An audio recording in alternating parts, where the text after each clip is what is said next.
Dragon Age Inquisition is widely considered BioWare's last good game, and looking into the developer's track record since they released 2014's Game of the Year, I can totally see why. Since Inquisition, BioWare has put out just 2 titles, those being Mass Effect Andromeda and Anthem, both of which were panned by critics, and those 2 games deserve their own videos. With Veilguard right around the corner, or even released by the time you watch this video, I figured it would be a great time to revisit Dragon Age Inquisition and do a thorough review. Now real quick, a bit of self-promo. If you're into reviews, revisits, and commentaries on both new and older games, feel free to subscribe to this channel. Now let's get to it. As always, I like to get a background on the developer before jumping into the review, and this section is likely going to take longer than usual because BioWare has such a long and storied history. BioWare had built a reputation for creating deep, story-driven RPGs with a large amount of player choice. And this dates all the way back to 1998 with the original Baldur's Gate. The list of genre-defining RPGs goes on and on, with releases like Star Wars Knights of the Old Republic, Jade Empire, and the Mass Effect series. I mean, honestly, that is quite an impressive list of games. And this list would only grow larger as BioWare would go on to release Dragon Age Origins back in November of 2009. The game was meant to be a spiritual successor to their previous titles like Baldur's Gate and Neverwinter Nights. After a long 7-year development cycle, the game was released and received high praise from critics and gamers alike. The game's storytelling, setting, cast of characters, and combat were all high points. The game would actually go on to receive a 91 on Metacritic, and it would also go on to win Game of the Year. Now fast forward 2 years later, and Dragon Age 2 was already on its way out. Dragon Age 2 released on March 8th, 2011. That's less than 2 years between the original Dragon Age. I just want to point out how much of an anomaly that is in modern day gaming. For a sequel to come out less than 2 years after the original is basically unheard of these days.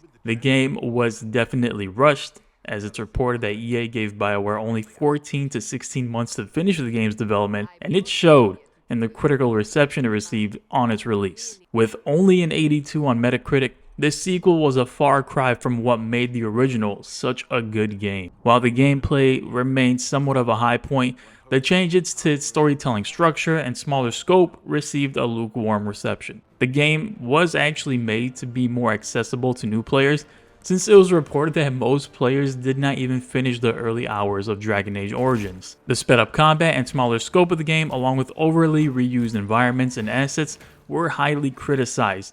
But honestly, what can you do when you only have a little over a year to get a whole game out? 3 years later, in November 2014, Dragon Age Inquisition would be released into the wild. The game was meant to be the middle ground between the first 2 releases, adding back the complexity that was lost in Dragon Age 2 while maintaining the engaging gameplay. Dragon Age Inquisition, by all metrics, was basically a hit. It received an 85 on Metacritic and even won Game of the Year in 2014. With all that being said, now is a perfect time to deep dive into Dragon Age Inquisition and determine if it's worth a playthrough before jumping into Veilguard. Let's start with the story.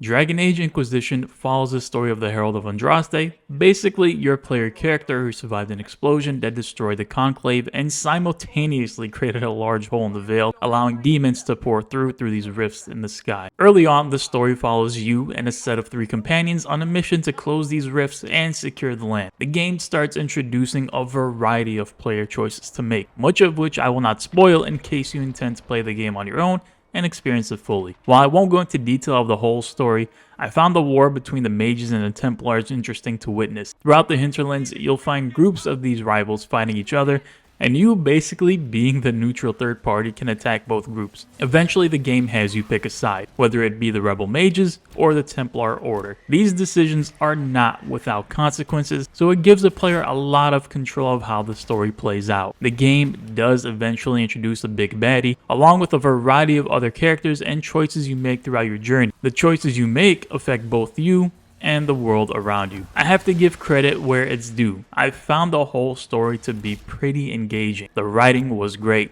and the characters were voiced and acted very well. The decisions I had to make at times were tough and left me wondering what would have happened if I had chose to take a different approach. That's about as much as I'll go into about the story, as obviously it's the most important part of a story-driven RPG, and I personally found that Dragon Age Inquisition did not disappoint, and in fact excelled in many facets such as the storytelling, the writing, the acting. The game does also take into account choices you made in previous games, in other words, the world state, as BioWare calls it, that shapes the current state of the story based on past choices. I chose to use the default world state as I was playing a completely fresh save on PS5. If you want to play Dragon Age Inquisition just to play through the story to get a better understanding of the events that took place before playing Veilguard, or just want to do a complete playthrough of the game as standalone, then I think this would be completely worth it just for the story and the amount of player control you have over the choices you make within the game. Aside from the main quest, however, there is no shortage of side quests. The game features a bevy of these types of quests, and while the majority of them are just there to gain loot, money, and experience, the companion quests, or otherwise known as the inner circle quests, are more in line with what you may expect. Each of your companions has 2 to 4 of these types of quests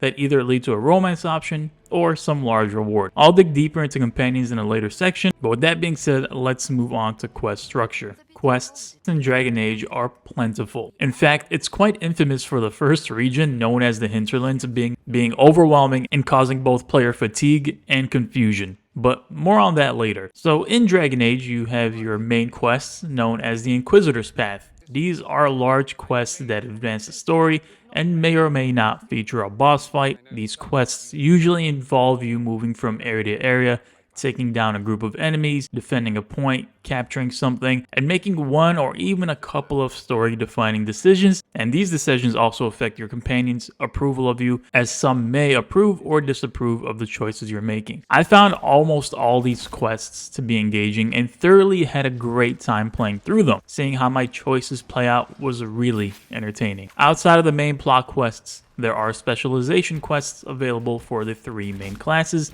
Mage, Rogue, and Warrior. These particular quests unlock additional combat abilities. For example, the Way of the Tempest for the Rogue gives you the option to use elixir-based abilities such as storing a flask of frost, fire, or lightning. These quests were nothing special, to be honest. They really just involve you running around the open world, collecting the correct materials or items, and turning them into the quest giver. I expected the specialization quests to be a bit more involved, but unfortunately, they're not. Outside of the specialization and main quests, you also have inner circle quests, which I mentioned in the previous section. These companion quests basically help advance your relationship with a specific companion, and no, it's not always in a romantic way, but at times to learn more about their backstory as well. A lot of the dialogue options in these particular quests are geared towards the companion you're doing the quest for, leading to the companion either approving or disapproving of your choices. Finally, you have general side quests that are found in the open world, and these are plentiful. There aren't really any important choices to make in these types of quests. They usually involve you killing an enemy, closing a rift, collecting items, letters, or setting down a campground. These are more geared towards gaining loot, power, and experience. There is another type of quest, but you don't actually go out to play these. At the war table in your base of operations called Skyhold, you can send out your 3 advisors to complete missions in different regions of the map. Usually the reward for these will be some type of currency, maybe some crafting material, but these particular missions are not very impactful. Let's move on to companions. So while you do have the option to go out alone, your party and companions are everything in Dragon Age Inquisition. In total, there are 9 different companions to choose from, 3 from each of the main selectable classes. These companions are met either through the main story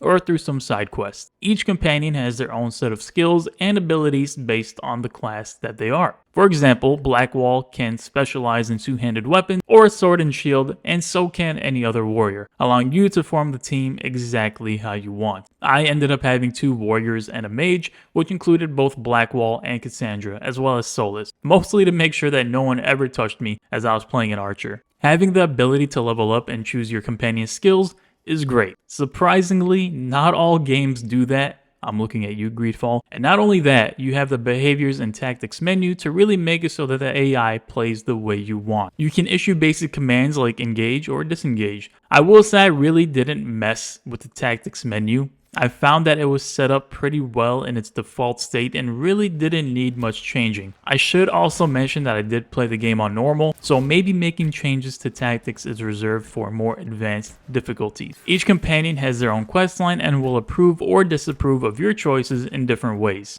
Your companions can also come up as a dialogue option when speaking to an NPC, allowing them to chime in and share their thoughts and opinions. Not all of your companions can be romanced, but the majority can be. Outside of the companions, there are also advisors.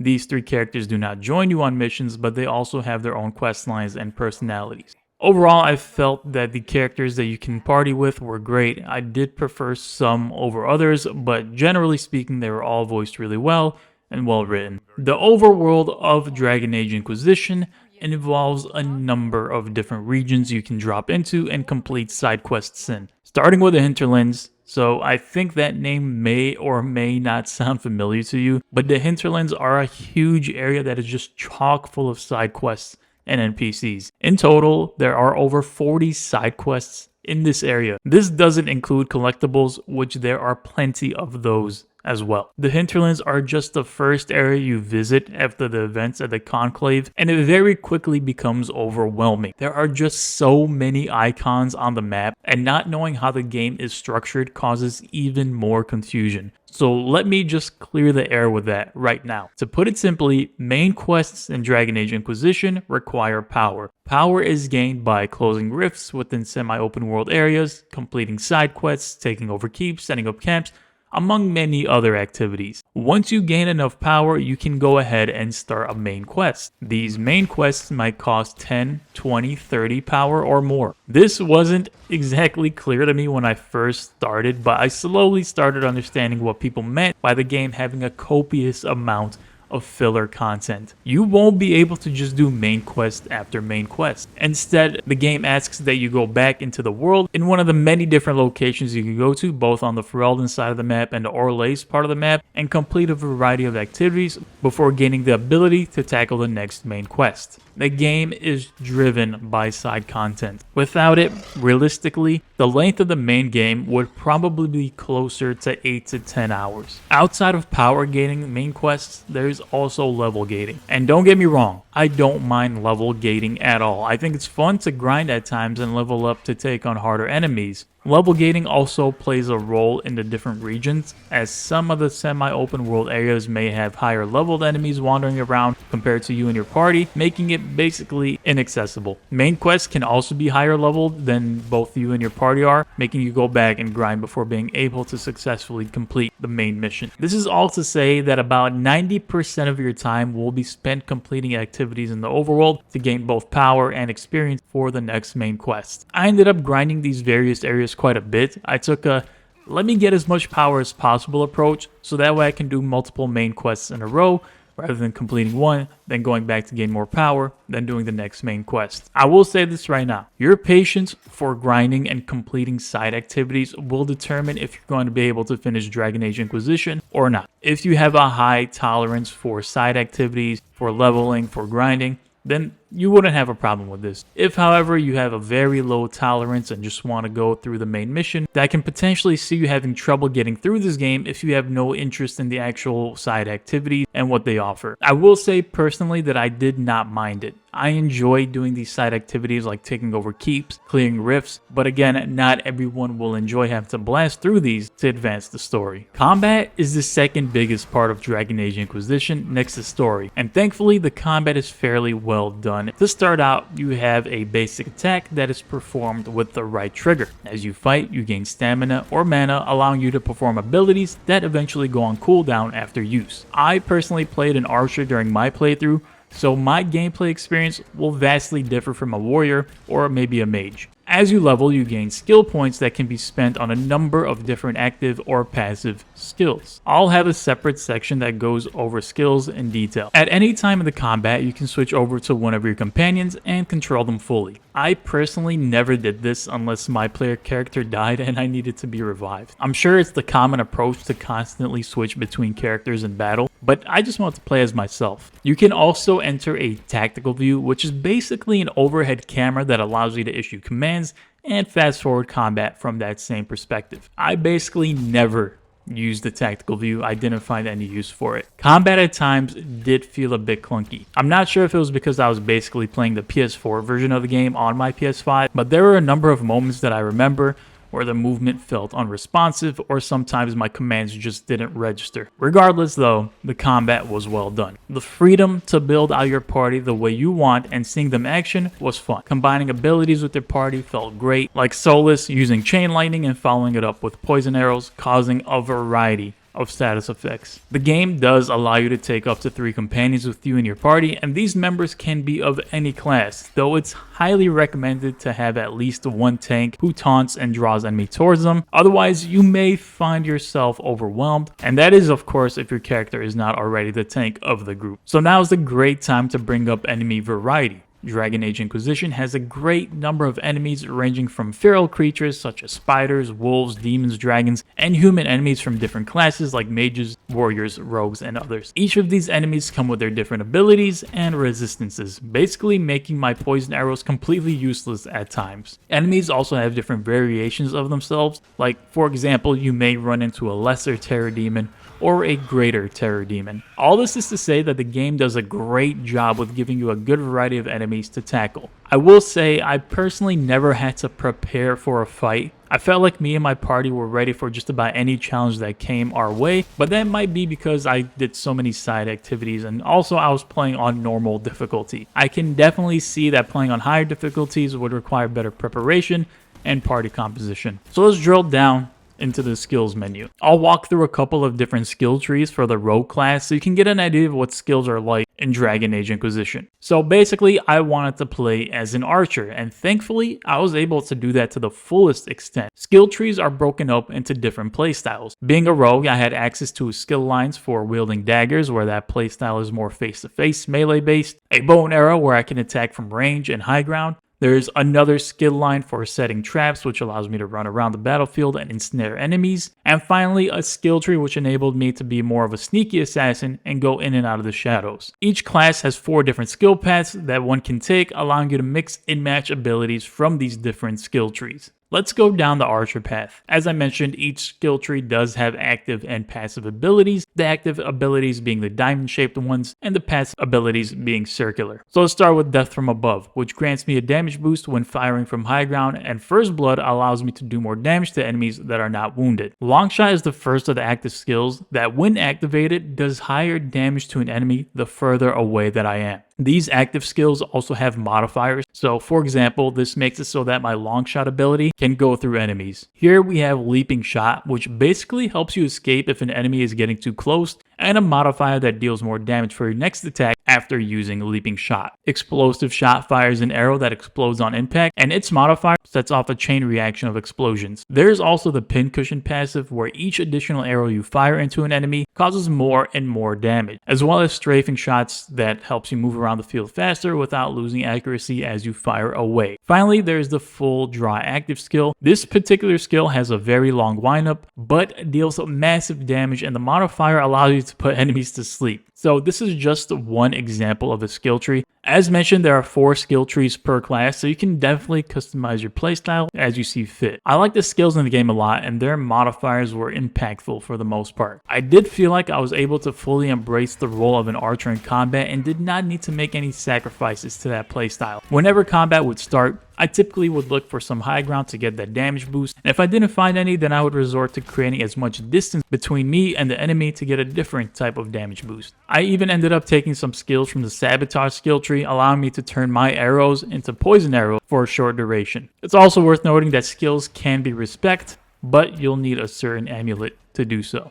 Loadouts and equipment are a huge part of Dragon Age Inquisition, and we simply must go over this. Building out your particular playstyle is more than just finding the right skills. Each character has 8 different equipment slots, 2 for the weapon you're using, which is either going to be a one-handed weapon and a shield, or a two-handed weapon such as a warhammer or a bow. You can of course dual wield as a rogue with 2 daggers. You have 2 slots for armor, which are basically the helmet piece you wear, and the actual chest piece as well. Then you have 4 additional slots for accessories, which include 1 amulet, 1 belt, and 2 rings. Itemization is very important for a number of reasons. Let's start with the weapons. Now, I was using a bow and arrow for my rogue, and to be honest, I was getting kind of annoyed at how all my other characters in the party were getting these super cool and unique weapons, while I was stuck with a common bow up to the point where I recorded this footage. Regardless, each weapon comes with a standard DPS number. This number determines, of course, how much damage you do, but weapons do also come with additional stats. For example, this ornate longbow I was using has an additional 15% armor penetration. It adds 2 to my cunning stat and 12 to my dexterity. It's worth noting that the agile shrewd grip that I crafted added these bonuses, but nonetheless, these bonuses exist in some capacity. Unique weapons like the one Solos has here grants a number of bonuses, including the ability to cast an active ability on hit. So these items do get pretty cool and creative. Most unique weapons are found at the end of quests or boss fights. Shields will have an armor rating, and these additional properties on the shield will typically add more defense, whether ranged or melee, as well as other properties like more health. We then have armor, which is pretty basic for the most part. The more unique chest pieces offer bonuses like abilities costing less stamina or getting greater bonuses in health and defense. Helmets similarly grant bonuses and resistances in different categories. It's worth noting that not every piece of equipment can be equipped by every class. A lot of armor and weapon pieces are restricted to certain classes. You then, of course, have your accessories, which includes an amulet. Some amulets are instant use, like this amulet of power that would grant Varric an ability point when equipped. Other amulets are much more build defining, like this kitty's collar, which brings down your character's resistance by 100%, but blocks one melee attack every 30 seconds, has a 75% chance to heal for half health on death, and resist a lethal strike every 60 seconds. Most amulets granted a small buff to different stats like cunning, magic, strength, but the more unique ones grant very strong bonuses. You also have belts that follow the same common, rare, and unique rarities, starting with small buffs and leading up to huge bonuses. And finally, you have your set of rings. Most rings I found in the game granted some buffs to existing abilities, like for example this ring of enhanced chain lightning that increases the ability's damage by 30%. Combining these accessories with your playstyle can lead to some really strong characters that have no issues taking down any enemy that comes around. It's also worth mentioning that armor and weapons can come with empty slots that you can craft these missing pieces to further buff your piece of equipment. These additional pieces are learned from schematics that are picked up in the open world or during side quests. You can also craft your own pieces of equipment, and these are also similarly learned through schematics. The parts needed to craft these pieces are typically picked up in the open world, dropped by enemies, and they can also be purchased from merchants. Now, this was my first playthrough of Dragon Age Inquisition, and I was honestly surprised by how much loot the game has. Just about every chest I opened had a weapon or armor piece in it. However, most of the loot was useless. That was either sold away to the merchants for some gold or simply destroyed. I found myself using equipment that I looted hours before and not having any trouble keeping up with the current level or enemy difficulty, so I never felt the need to constantly swap out my items. I really only ever swapped out when I found a unique piece of gear or a large disparity between my current equipment stats and the ones that I looted. A lot of equipment can also just be purchased from merchants, but those will cost you a pretty penny. Overall, the loot offered by Dragon Age Inquisition was well done. I found the unique pieces of equipment to be both strong and build defining, and stumbling across these sorts of items felt great. The game, however, was sorely missing a loadout system. I think having the ability to have characters switch loadouts on the fly would have been great. There were a few times I wanted to whip out a pair of daggers mid-combat, but this would require me to pause the game and manually switch my main hand weapon. Let's move on to graphics and world design. I'm going to combine these two sections. So I found that the game looked good. Despite its age, for the most part, it's held up pretty decently. I will say that some characters look like plastic and their facial animations are like somewhat rigid, but I kept reminding myself that the game is about a decade old, and at the time, this was basically cutting edge. I've really never been one to harp on a game's graphics, so I'll just say that the game looked great, especially for its age. Their environments also looked good. There were clear differences between the semi-open world areas that you journey in throughout your playthrough. Crestwood is more of a grassland type area that has a swamp-like feeling in certain parts of the map, while the western approach looks like a desert oasis with crumbling buildings, along with mines and caves scattered around the area. The game has a number of these areas, each with their own unique vibes and settings. You, the player, also have your own base of operations called Skyhold. This area houses all of your companions, merchants, as well as somewhere you may pass judgment on a citizen who's been up to no good. You can also customize Skyhold to your liking with items found found in the semi-open areas, which include banners, beds, thrones, walls, among other customization options. Now, performance-wise, the game left much to desire. The game was never updated for PS5, so I was basically playing the PS4 version, and the age of the game definitely showed. The game ran at 30 FPS, and there were frame drops that were evident during combat and sometimes even in the open world. I really wish EA or BioWare had released an updated PS5 version of the game, and the fact that Veilguard is upon us and there weren't any updates for Inquisition is actually kind of surprising. So if you do intend to play the game on PS4 or 5, then you'll go into the game playing at 30 FPS, and your tolerance for that will dictate whether or not it's worth it. Because the game wasn't a shooter and didn't really require any quick reflexes, I was okay with it for the most part. If you do plan on playing the game on PC, then I'm sure your experience will be far better than mine was on console. So let's wrap this review and revisit up. Dragon Age is simply a great RPG. It tells an engaging story that builds on the previous game's events and carries the decisions you've made in Inquisition into Veilguard. The characters, story, writing, voice acting, and combat in the game were some of the best I've personally experienced in a party-based RPG. Truly, it's hard to find negatives in my experience, as I felt very immersed in the world and enjoyed most of the time I spent with the game. In total, I probably put in around 60 hours during my playthrough. However, no game is perfect, and it has to be mentioned that the filler content in the game is the bulk of where you spend your time doing. Grinding is a built-in gameplay feature, as the game forces you to complete side content before being able to progress the story. Your tolerance for grinding, as I mentioned before, will determine your desire to finish the game. I'll also bring up the performance issues. I played the game on PS5 since it never did get that PS5 upgrade. The game felt sluggish and unresponsive at times during combat and in the open world. There's also just some general bugginess, like having my character shoot up in the sky or my party climbing invisible ladders. Regardless, Dragon Age Inquisition is one of the better RPGs I've played even 10 years later. I thoroughly enjoyed my time with it and would highly recommend it if you're looking to replay the game before Veilguard or looking to complete it for the first time ever. So that's going to wrap up my Dragon Age Inquisition revisit/review. Thank you guys for watching this video. If you have any recommendations for the next game that I should tackle, feel free to leave a comment and I might get to it.